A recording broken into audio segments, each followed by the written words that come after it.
Olá, meu nome é Eduardo Viste e sou doutorando do professor Jefferson Loss.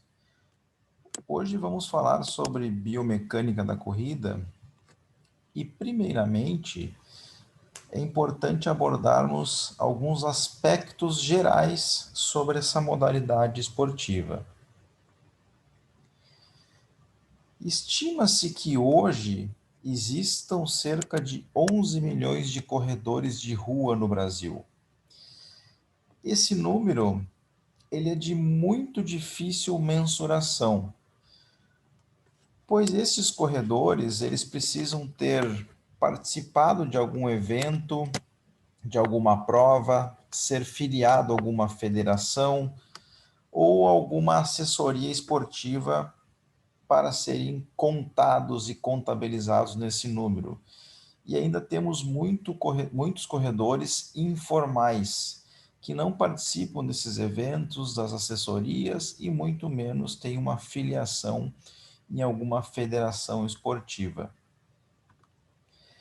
Nesta modalidade temos um aspecto bastante interessante que numa mesma prova, num mesmo evento, nós podemos encontrar tanto indivíduos e corredores iniciantes que praticam essa atividade por lazer ou por saúde, até atletas de alto rendimento, em que inclusive ganham a sua vida com o esporte, que usam e têm o esporte como seu emprego.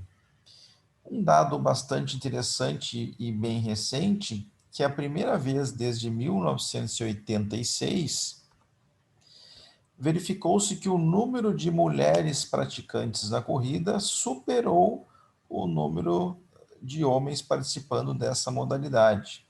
Então, num estudo feito em 2018, na Europa, Ásia, Estados Unidos, constatou pela primeira vez desde 1986 esse aumento e esse número maior de praticantes mulheres dessa modalidade. Conforme a nossa Confederação Brasileira de Atletismo, nós podemos dividir a corrida de rua da seguinte forma, conforme as suas distâncias.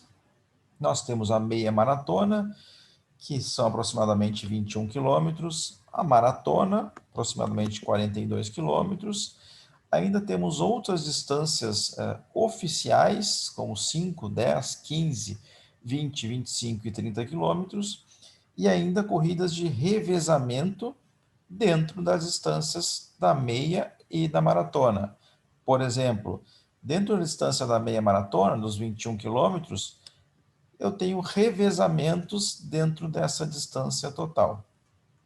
E ainda temos as ultramaratonas, que podem ser percorridas tanto em distância, por exemplo, 50, 100 quilômetros, quanto por tempo, por exemplo, 24 horas. Sem sombra de dúvida, a maratona ou a distância da maratona é a prova mais emblemática, mais famosa dentre as corridas de rua. Não por acaso, ela é disputada desde os primeiros Jogos Olímpicos da Era Moderna, em 1896. E é a prova que normalmente encerra os Jogos Olímpicos.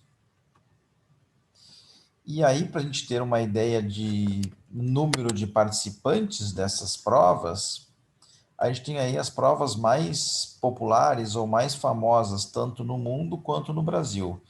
No mundo, sem sombra de dúvida, a gente tem o que a gente chama das Six Majors, que são todas elas maratonas, disputadas em diferentes locais, Londres, Nova York, Berlim, Boston, Chicago e Tóquio, que inclusive o corredor concluinte dessas 6 provas, ele tem inclusive uma medalha comemorativa a essas Six Majors.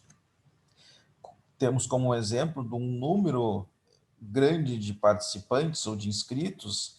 A última maratona de Londres teve o alarmante número de 457.861 inscritos para essa prova. Obviamente que nenhuma prova tem estrutura para conseguir realizar um evento para um grande número de corredores como esse. Então, a prova normalmente faz sorteios, pede que esses atletas apresentem alguns índices em provas anteriores para poder diminuir um pouco esse número de participantes e poder atender da melhor forma possível.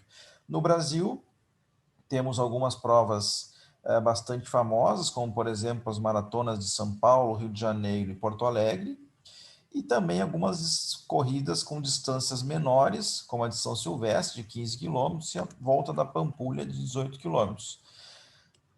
Para ter uma relação com o Brasil, em número de inscritos, a última São Silvestre, no ano de 2019, teve em torno de 35 mil inscritos. Um dado até, inclusive, sobre essa corrida de São Silvestre, que é uma das mais famosas do país, em 2020 foi o primeiro ano desde 1925 que essa prova não foi realizada, devido à pandemia e aos momentos que estamos vivendo.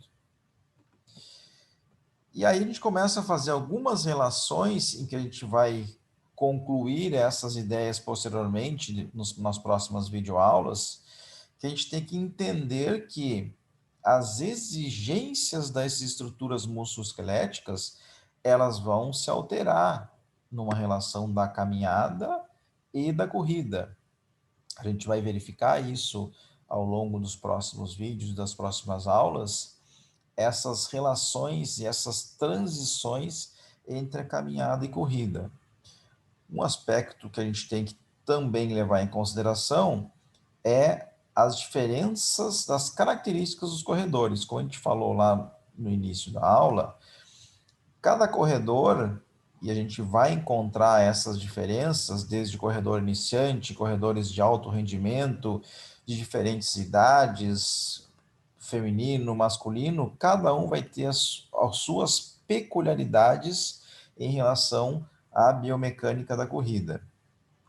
E também, e aí é uma relação mais direta, que se a gente tem um número muito grande de corredores e esse número ele tem aumentado a cada ano, a tendência é que eu também tenha um maior número de lesões nessa prática esportiva. Então, vai ser uma relação direta e uma tendência aí do aumento do número de lesões, quanto maior o número de praticantes desse esporte. Muito obrigado e fique atento aí às próximas videoaulas.